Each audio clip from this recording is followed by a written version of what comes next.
കഴിഞ്ഞ ക്ലാസ്സിൽ നമ്മൾ ഡിസ്കസ് ചെയ്തിരുന്നത് എന്തായിരുന്നു? Merits and criticisms of indifference curve analysis അല്ലേ. അപ്പോൾ ഇന്ന് നമ്മൾ ഡിസ്കസ് ചെയ്യാൻ പോകുന്നത് similarities and differences between cardinal and ordinal utility analysis. Cardinal utility അനാലിസിസും ഓർഡിനൽ യൂട്ടിലിറ്റി അനാലിസിസും തമ്മിലുള്ള സിമിലാരിറ്റീസും അതുപോലെ ഡിഫറൻസസുമാണ്. കാർഡിനൽ യൂട്ടിലിറ്റി അനാലിസിസും ഓർഡിനൽ യൂട്ടിലിറ്റി അനാലിസിസും ഒക്കെ നമ്മൾ പഠിച്ചു കഴിഞ്ഞതാണ്. അപ്പോൾ നമ്മളിത് ഡിസ്കസ് ചെയ്യുമ്പോൾ അത് പറയുമ്പോൾ നമ്മൾ ഓൾറെഡി പറഞ്ഞു പോയിട്ടുള്ള പോയിൻറ്റ്സുകളാണ് കേട്ടോ. ഓർഡിനൽ യൂട്ടിലിറ്റി അനാലിസിസ് എന്ന് പറയുമ്പോൾ ഇൻഡിഫറൻസ് കർവ് അനാലിസിസ് ആണല്ലോ വരിക. അപ്പോൾ കാർഡിനൽ യൂട്ടിലിറ്റി അനാലിസിസും അതുപോലെ ഇൻഡിഫറൻസ് കർവ് അനാലിസിസും തമ്മിലുള്ള ഡിഫറൻസും അതുപോലെ അവ തമ്മിലുള്ള സിമിലാരിറ്റീസും ആണ് കേട്ടോ ഇന്ന് നമ്മൾ ഡിസ്കസ് ചെയ്യാൻ പോകുന്നത്. So we are discussing Marshall's utility analysis and Hicks indifference curve analysis, a comparison. Cardinal utility versus ordinal utility. Cardinal utility അതുപോലെ ordinal utility തമ്മിലുള്ള സിമിലാരിറ്റീസും അതുപോലെ ഡിഫറൻസസും ആണ് നമ്മൾ ഇന്ന് ഡിസ്കസ് ചെയ്യാൻ പോകുന്നത്. Okay, marginal utility theory of demand was developed by Alfred Marshall to explain consumers equilibrium. Consumers equilibrium explain ചെയ്യാൻ വേണ്ടിയിട്ട് ആൽഫ്രഡ് മാർഷൽ ഡെവലപ്പ് ചെയ്ത തിയറിയാണ് marginal utility theory of demand. അതുപോലെ ഹിക്സ് ആൻഡ് അലൻ ഡെവലപ്പ് ചെയ്ത തിയറിയെ indifference curve analysis എന്നും പറയുന്നുണ്ട്. അവർ എക്സ്പ്ലെയിൻ ചെയ്യുന്നത് കൺസ്യൂമർ ബിഹേവിയർ ആണ്. അപ്പോൾ ഈ ഒരു രണ്ട് തിയറീസും തമ്മിൽ സിമിലാരിറ്റീസും അതുപോലെ ഡിഫറൻസസും ഉണ്ട്. അപ്പോൾ എന്തൊക്കെയാണ് സിമിലാരിറ്റീസ് എന്നുള്ളതാണ് നമ്മൾ ഫസ്റ്റ് പറയുന്നത് കേട്ടോ. First one is assumption of rationality. Assumption of rationality എന്ന് പറഞ്ഞാൽ യുക്തിപൂർവമായിട്ടുള്ളത്, യുക്തിസഹജമായിട്ടുള്ളത് എന്നുള്ളത് കേട്ടോ. അപ്പോൾ രണ്ട് അനാലിസിസും, അതായത് മാർജിനൽ യൂട്ടിലിറ്റി തിയറി അനാലിസിസും ഇൻഡിഫറൻസ് കർവ് അനാലിസിസും എന്ത് ചെയ്യുന്നുണ്ട്? They assume that the consumer is rational in the sense that he tries to maximize utility or satisfaction. അവർ അസ്യൂം ചെയ്യുന്നത് എന്താണ്? രണ്ട് തിയറീസിലും പറയുന്നത് കൺസ്യൂമർ റാഷണൽ ആണ്. അതായത് കൺസ്യൂമേഴ്സ് എന്താ ചെയ്യുന്നത്? യൂട്ടിലിറ്റി അല്ലെങ്കിൽ സാറ്റിസ്ഫാക്ഷൻ മാക്സിമത്തിൽ എത്തിക്കാൻ വേണ്ടിയിട്ടാണ് ശ്രമിക്കുന്നത്.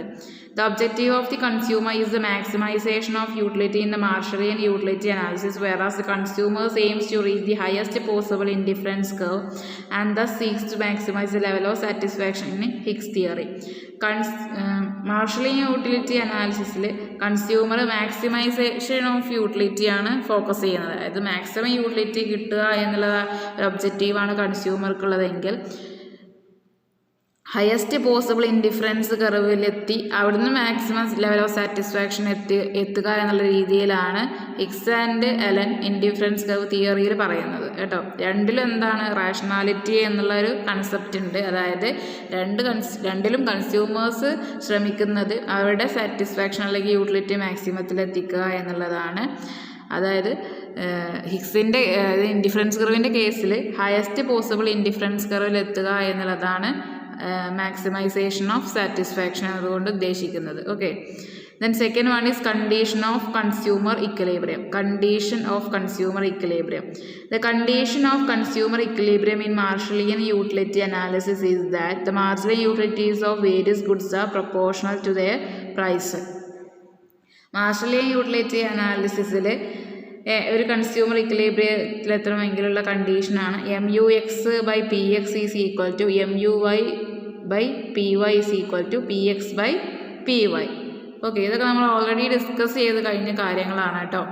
അപ്പോൾ നമ്മൾ സിമിലാരിറ്റീസ് ആണ് പറയുന്നത്. സെക്കൻഡ് പോയിന്റ് എന്തായിരുന്നു? Condition of consumer equilibrium.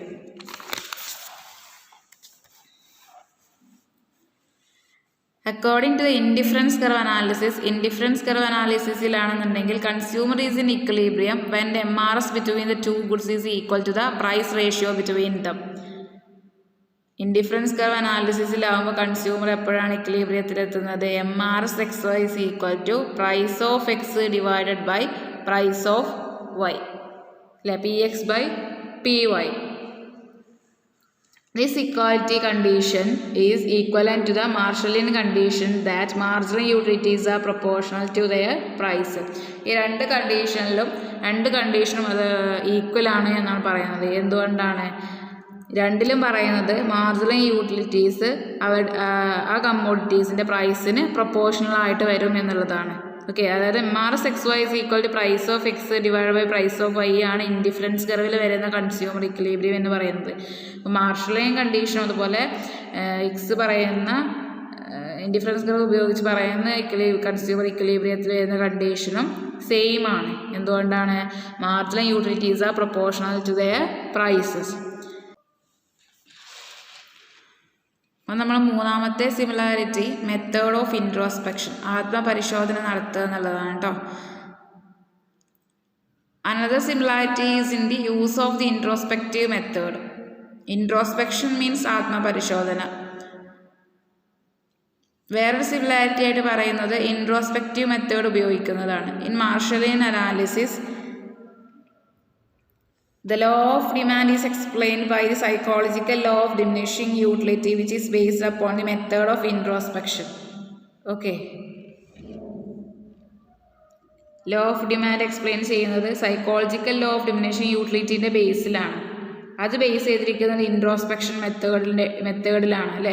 Law of diminishing utility എന്ന് പറഞ്ഞാൽ ഒരു സാധനം വീണ്ടും ഉപയോഗിക്കുകയാണെന്നുണ്ടെങ്കിൽ നമുക്ക് കിട്ടുന്ന സാറ്റിസ്ഫാക്ഷൻ കുറയും. അത് ഒരാളുടെ സൈക്കോളജി ആയിട്ട് ബന്ധപ്പെട്ടിട്ടുള്ളതാണ്. അതുപോലെ തന്നെ Hicks Allen analysis derive the indifference map from hypothetical experimentation on the consumer. ഹിഗ്സും അലനും ചെയ്യുന്നത് എന്താണ്? ഇൻഡിഫറൻസ് മാപ്പ് ഡിറൈവ് ചെയ്യുന്നത് കൺസ്യൂമറുടെ മേലൊരു ഹൈപ്പോത്തറ്റിക്കൽ എക്സ്പെരിമെൻറ്റേഷൻ നടത്തിയിട്ടാണ്. Okay, and the fourth one is adoption of diminishing marginal utility. Marshallian theory is explicitly based on the principle of diminishing marginal utility. Marshallian theory base ചെയ്തിട്ടുള്ളത് diminishing marginal യൂട്ടിലിറ്റിൻ്റെ ബേസിലാണ്. In the case of indifference curve, their convexity implies that the MRS of x for y diminishes as more and more of x is substituted for y. Indifference curve അനാലിസിസിൻ്റെ കേസിലും indifference കർവിൻ്റെ കേസിലും indifference curve convex ആണെന്ന് പറഞ്ഞല്ലോ. അതിൻ്റെ ഒരു കാരണമായിട്ട് റീസണായിട്ട് പറയുന്നത് MRS diminish ചെയ്യുന്നു എന്നുള്ളതാണ് അല്ലേ. Behind this principle to the diminishing marginal utility principle operate. രണ്ടിൻ്റെ കേസിലും എന്താണ്? ഡിമിനിഷിംഗ് മാർജിനൽ യൂട്ടിലിറ്റി എന്നുള്ള പ്രിൻസിപ്പിളാണ് ഓപ്പറേറ്റ് ചെയ്യുന്നത്. ഓക്കെ, അപ്പോൾ 4 സിമിലാരിറ്റീസാണ് നമ്മൾ പറയുന്നത്. എന്തൊക്കെ? Adoption of diminishing marginal utility, method of introspection, അതുപോലെ condition of consumer equilibrium, then assumption of rationality. Okay, so next നമ്മൾ പറയുന്നത് ഡിഫറൻസസ് ആണ് കേട്ടോ. Differences between cardinal and ordinal utility analysis.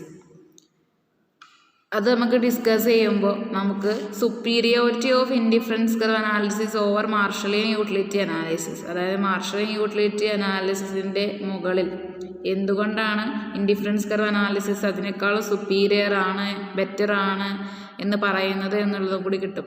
അപ്പോൾ ഈ superiority of indifference curve analysis over Marshallian utility analysis ചോദിച്ചാലും നിങ്ങൾക്ക് difference എഴുതിയാൽ മതി. Okay, according to Higgs, indifference curve analysis is an improvement over the utility analysis of Marshall in the theory of consumer behavior. ഹിഗ്സിൻ്റെ അഭിപ്രായത്തിൽ മാർഷലിൻ്റെ utility അനാലിസിസിൻ്റെ ഒരു improvement വേർഷനായിട്ടാണ് indifference curve അനാലിസിസിനെ പറയുന്നത്. Indifference curve analysis is an improvement over the utility analysis of marshal. The following are the important differences between Marshallian cardinal utility analysis and that of the indifference curve analysis. The first one is ordinal versus cardinal measurability of utility. Marshallian analysis is based on the cardinal measurability of utility. According to this, the consumer is able to assign cardinal numbers to the amount of utility derived from the consumption of different goods. Marshallian analysis പറഞ്ഞിട്ടുള്ളത് utility നമുക്ക് എന്ത് ചെയ്യാം? Measure ചെയ്യാമെന്നുള്ളതാണ് അല്ലേ. 1, 2, 3 എന്ന number നമുക്ക് കൊടുക്കാൻ കഴിയും. അതായത് കൺസ്യൂമർക്ക് ഓരോ സാധനങ്ങളിൽ നിന്നും കിട്ടുന്ന യൂട്ടിലിറ്റിയുടെ എമൗണ്ട് അനുസരിച്ചിട്ട് കാർഡിനൽ നമ്പേഴ്സ് അസൈൻ ചെയ്യാൻ കഴിയും. Okay, indifference curve analysis assumes ordinal measurement of utility. Indifference curve അനാലിസിസിലാണ് നിങ്ങൾ പറയുന്നത് യൂട്ടിലിറ്റി നമുക്ക് ഓർഡിനൽ മെഷർമെൻറ്റേ നൽകാൻ കഴിയുള്ളൂ. Here the consumer is only ranking his preferences without assigning numerical values. Consumer എന്താ ചെയ്യുന്നത്? ന്യൂമറിക്കൽ വാല്യൂസിന് പകരം ഓരോ പ്രിഫറൻസിനനുസരിച്ചിട്ട് റാങ്ക് കൊടുക്കുകയാണ്. The ordinal measurement of utility is more realistic than Marshall's cardinal measurement. Ordinal measurement of utility ആണ് ഒന്നും കൂടി realistic ആയിട്ട് വരുന്നത്. ഏതുമായിട്ട് കമ്പയർ ചെയ്യുമ്പോൾ മാർഷലിൻ്റെ കാർഡിനൽ മെഷർമെൻറ്റുമായിട്ട് കമ്പയർ ചെയ്യുമ്പോൾ ഓർഡിനൽ മെഷർമെൻറ്റ് ഓഫ് യൂട്ടിലിറ്റി ആണ് realistic. Okay. Second difference, demand analysis without constant marginal utility of money. Analysis of demand without assuming constant marginal utility of money is another superiority of indifference curve technique over Marshall's theory. Derivation of demand curve നമ്മൾ പറഞ്ഞല്ലോ, അതൊക്കെ marginal utility of money constant ആണ് എന്നൊരു assumption ഉണ്ടായിരുന്നു.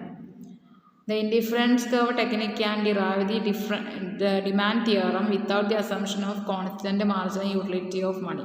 Indifference curve technique നമുക്ക് demand theorem നമ്മൾ derive ചെയ്യുന്നത് constant marginal utility of money എന്ന് പറയുന്ന അസംഷൻ ഇല്ലാതെയാണ്. Okay. Then third one is decomposition of the price effect. Another superiority of the indifference curve analysis is its ability to split up price effect analytically into income effect and substitution effect. മറ്റൊരു superiority ആയിട്ട് പറയുന്നത് price ഇഫക്റ്റിനെ substitution ഇഫക്റ്റായിട്ടും income ഇഫക്റ്റായിട്ടും നമുക്ക് വേർതിരിക്കാൻ കഴിയുമെന്നുള്ളതാണ്. By assuming constant marginal utility of money, Marshall ignored the income effect of a price change. Marshall assume ചെയ്തത് marginal utility of money constant ആണ് എന്നാണല്ലോ. അതുകൊണ്ട് തന്നെ Marshall ignore the income effect of a price change. പ്രൈസിൽ വരുന്ന മാറ്റം ഇൻകത്തിനെ എങ്ങനെ effect ചെയ്യുന്നു എന്നുള്ളത് എക്സ്പ്ലെയിൻ ചെയ്തിട്ടില്ല. The fourth one is hypothesis of independent utilities give up. Hypothesis of independent utilities give up. Marshall assumed independent marginal utilities. Marshall assume ചെയ്തത് independent marginal utilities ആണ് അല്ലേ. ഓരോന്നും സെപ്പറേറ്റ് ആയിട്ട് നിൽക്കുന്നു എന്നുള്ളതാണ്, തമ്മിൽ ബന്ധമില്ല. According to him the utility of a commodity is a function of the quantity of that commodity alone. ഒരു കമ്മോഡിറ്റിയിൽ നിന്ന് കിട്ടുന്ന യൂട്ടിലിറ്റി ഏതിൻ്റെ ഫങ്ഷനാണ്? ആ ഒരു കമ്മോഡിറ്റി എത്ര പർച്ചേസ് ചെയ്തു അല്ലെങ്കിൽ കൺസ്യൂം ചെയ്തു എന്നുള്ളതിൻ്റെ ഫംഗ്ഷൻ മാത്രമാണ് എന്നാണ് മാർഷൽ പറഞ്ഞിട്ടുള്ളത്. According to him the utility of a commodity is a function of the quantity of that commodity alone. Actually utilities are interdependent. Actually എന്താണ്? യൂട്ടിലിറ്റീസ് ഇൻ്റർഡിപ്പെൻഡൻ്റ് ആണ്. The indifference curve analysis recognizes the effect of substitutes and complementary goods on the utility of a commodity. Indifference curve analysisൽ കമ്മോഡിറ്റിയുടെ യൂട്ടിലിറ്റിയിൽ എങ്ങനെ substitute goods complimentary goods ഒക്കെ എങ്ങനെ effect ഉണ്ടാക്കുന്നുണ്ട് എന്നുള്ളതും കൂടി explain ചെയ്തിട്ടുണ്ട്. Okay. അതാണ് fourth one is hypothesis of independent utilities given up. Independent utilities എന്ന് പറയുന്ന ഹൈപ്പോത്തസിസിനെ ഒഴിവാക്കി വേറൊരു രീതിയിലാണ് എക്സ്പ്ലെയിൻ ചെയ്തിട്ടുള്ളത് അല്ലേ. അതാണ് fourth one. Then fifth one is more general theory of demand. The positively sloping demand curve of a given good is an exemption of Marshall's law of demand. മാർഷലിൻ്റെ law of ഡിമാൻഡിന് നേരെ paradoxic ആയിട്ട്, അതായത് exemption എന്നുള്ള വേറെ രീതിയിലൊരു കേസാണ് ഏത്? Positively sloping demand curve of A Giffen good. അതായത് മാർഷലിൻ്റെ ലോ ഓഫ് ഡിമാൻഡിൽ പറയുമ്പോൾ അത് നമുക്ക് നെഗറ്റീവ്ലി സ്ലോപ്പിംഗ് ഡിമാൻഡ് കർവാണ് എന്ന് പറയാറുണ്ട്, എന്നറിയാമല്ലോ. അപ്പോൾ ഇവിടെ ഗിഫൺ ഗുഡിൻ്റെ കേസിൽ നമ്മുടെ ഡിമാൻഡ് കർവ് എന്തായിരിക്കും? ഒരു പോസിറ്റീവ്ലി സ്ലോപ്പിംഗ് ഡിമാൻഡ് കർവ് ആയിരിക്കും. Marshall was not able to explain Giffen's paradox. Marshall Giffen paradox explain ചെയ്തിട്ടില്ല. But indifference curve techniques is able to explain the given effect by distinguishing between the income and substitution effect of a price change. Indifference curve techniques ഉപയോഗിച്ചുകൊണ്ട് given effect explain ചെയ്തിട്ടുണ്ട്. എങ്ങനെ? By distinguishing between the income and substitution effect.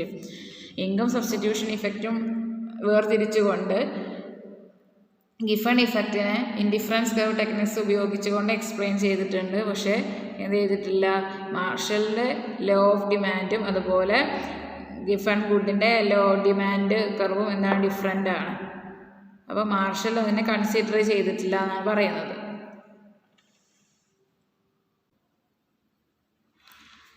So the sixth difference is that fewer assumptions. The remarkable fact about the indifference curve analysis is that it arrives at the same equilibrium condition for a consumer as that of Marshall, but with less restrictive and fewer assumptions than Marshall does. മാർഷലിനേക്കാളും കുറഞ്ഞ രീതിയിലുള്ള assumptions അനുമാനങ്ങളെ ആരെടുത്തിട്ടുള്ളൂ? Higgs and Allen എടുത്തിട്ടുള്ളൂ. അതായത് indifference curve analysis ഉപയോഗിച്ചുകൊണ്ട് കൺസ്യൂമറുടെ equilibrium condition പറയാൻ marshal ഉപയോഗിച്ച അത്രയും രീതിയിലുള്ള assumptions ഒന്നും ഉപയോഗിച്ചിട്ടില്ല. അതാണ് ഫ്യൂവർ അസംഷൻ എന്നതുകൊണ്ട് പറയുന്നത്. Then seventh one is realistic measure of consumer surplus. Indifference curve analysis provides a more realistic measure of consumer surplus. Indifference curve analysis കൊണ്ട് ഉപയോഗിച്ചാലാണ് എന്താണ് കൺസ്യൂമർ സർപ്ലസിനെ ഒന്നും കൂടി റിയലിസ്റ്റിക് ആയിട്ട് പറയുന്നത്. Marshallian concept of consumer surplus is based on the assumption that utility is cardinally measurable in terms of money and that the utility of money remains constant.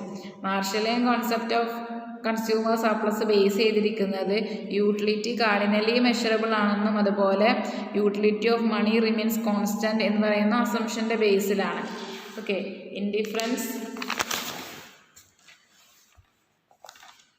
Indifference curve analysis is not based on these unrealistic assumptions in the explanation of consumer surplus.